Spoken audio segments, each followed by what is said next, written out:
राधे राधे आप सभी को। जय श्री बिहारी लाल की। आज हम बात कर रहे हैं वृंदावन के कुछ पुजारियों की जो सेवा कर रहे हैं वहाँ पर। वो दर्शन करने वालों के साथ बहुत बुरा और गंदा व्यवहार करते हैं। जिन लोगों ने वीआईपी दर्शन करने के लिए टिकट कटा रखा होता है, पैसे जमा किए होते हैं, वो लोग अच्छे से दर्शन कर पाते हैं। उन्हें प्यार से अंदर ले जाते हैं, उन्हें प्रसाद देते हैं, उन्हें तो भगवान को छूने तक का अधिकार है। बाकी जो जनता गरीब है, जो लाइन में लगे हैं, जो भीड़ का हिस्सा है, उन्हें वो जानवरों से कम नहीं मानते। आपने देखा होगा कुछ वक्त पहले एक व्यक्ति दर्शन करने के लिए अपने पूरे परिवार के साथ गया। उसने कहा जब सब आगे जाकर दर्शन करने हैं, मैं भी अपनी छोटी बच्ची को आगे जाकर ही दर्शन कराऊंगा। तो लात मारकर छाती पे उसे ज़मीन में गिर दिया गया और साथ में उसके साथ बहुत बुरा व्यवहार किया गया। और इसके बाद भी लोगों ने जब वीडियो बना ली तो माने ही नहीं, अपनी गलती मानने से इनकार कर दिया और कहा ये मंदिर हमारा है, इस पे हमारा अधिकार है। कोई उनसे पूछे भगवान पर किसी एक व्यक्ति का अधिकार कैसे हो सकता है? और अगर आप एक प्रतिमा को ही भगवान मानते हो तो फिर आपसे मूर्ख इस दुनिया में कौन है? जितने भी कथावाचक हैं, जितने भी वृंदावन में सेवा करने वाले हैं, वो सारे के सारे एक प्रकार से चोर हैं। भगवान की सेवा करने का अगर आपको अधिकार मिला है, सौभाग्य मिला है, तो उस सौभाग्य की अच्छी बात है कि आपको सौभाग्य मिला है। प्रसन्न रहिए। जितना चढ़ावा है, जितनी दान दक्षिणा आती है, वो तो ले ही लेते हैं। और साथ ही में छोटे गरीब व्यक्तियों की तो वहाँ पर कोई वैल्यू ही नहीं है। साथ में जितने भी कथावाचक हैं, करोड़ों रुपए लेकर कथा करते हैं। आप ज़रा बताइएगा, ऐसा कथा में क्या लगाते हैं? हीरे मोती बांटते हो, दौलत बांटते हो, बड़ी बड़ी कोठियों में रहते हैं। उन्होंने कथा करने का भी धंधा चला रखा है।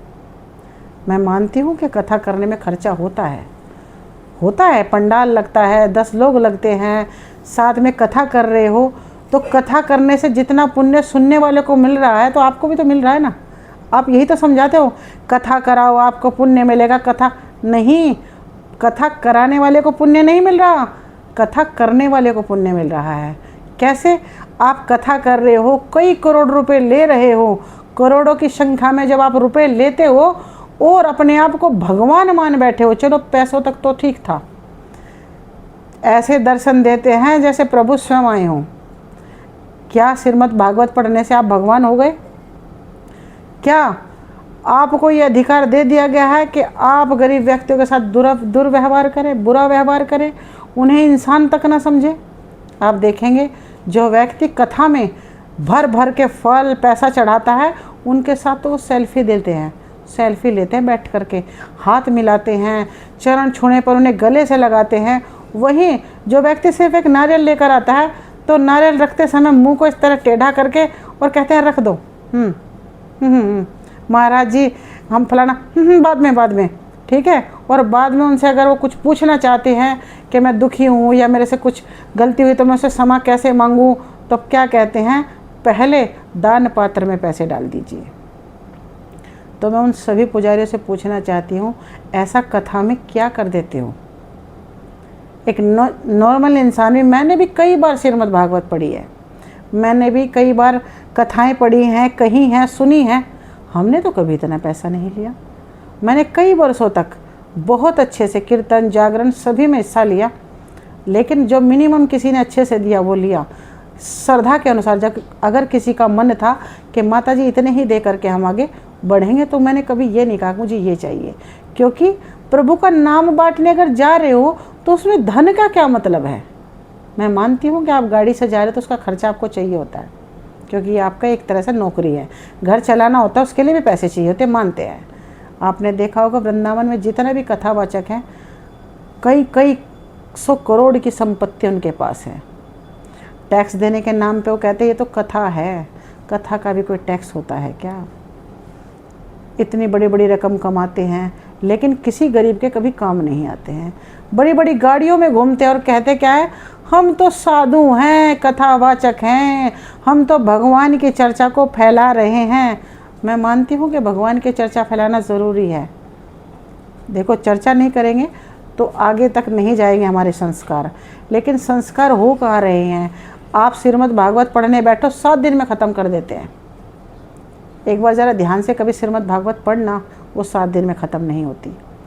मेरी बेटी ने 16-17 बार श्रीमद् भागवत पढ़ी है, 7 दिन में कभी ख़त्म नहीं हुई।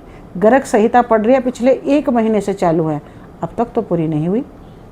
आराम से अगर पूरा ध्यान पूर्वक पढ़े और आप 12 से 16 घंटे पढ़ें तब भी आपको 17 दिन लगते हैं, चाहे कोई कितना भी पढ़ने वाला हो। लेकिन वो क्या करते हैं, रटे रटाए 4 पेज हैं, उन्हीं को हर जगह पढ़कर सुना देते हैं, क्योंकि दुनिया अनपढ़ है। वहाँ औरतें मेकअप करके एक दूसरे को ताकने जाती है। देखो श्रीमद् भागवत में इंटरेस्ट किसी का नहीं है, 2-4 बुजुर्ग लोगों ने सुन लिया तो सुन लिया। ये तो भीड़ का हिस्सा होने वाली बात हो गई।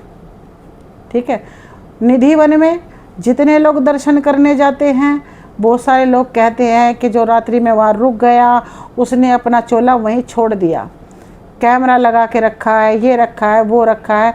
ये सब झूठ बात है।